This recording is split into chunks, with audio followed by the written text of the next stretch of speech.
Good evening. Normally I set out to write, my work is actually very visual, and I virtually never read it out loud because it's written not to be read. I'm also slightly dyslexic, so I'm going to attempt to read tonight things that were not written to be read, and I'm rubbish at reading them. So, so that's my starting point. Knowing that, I've obviously chosen the most difficult thing to read first. And this particular piece was actually a piece that was written for a gallery in Australia, in Melbourne. And they'd asked me to do a piece for the staircase as you went in. So I envisioned a text, so it was always going to be visual.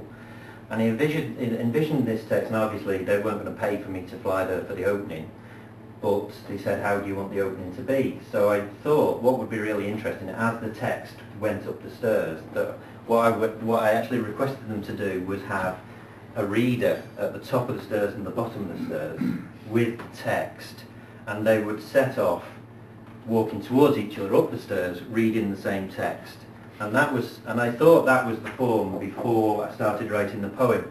So given what I said before about the works being written so they can't be read, I started to think, is it possible to write a text that will cause someone who's walking downstairs to fall over?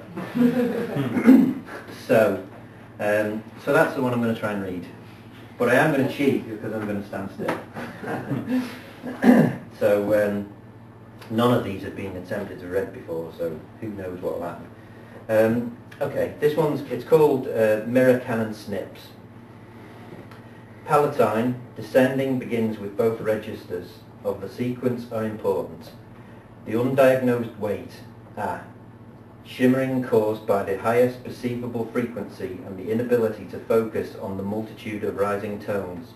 Rise and going, proposed that the piece be revised and realized that the upper threshold won't be treated as if it is between the upper and lower threshold, rather than all entrances are timed in such a way that the ratio between successive pitches is subsequent voice imitates the initial voice, only weakening the itinerary of thought, stooping to the prone who must shade the ability to breathe necessary to stay alive.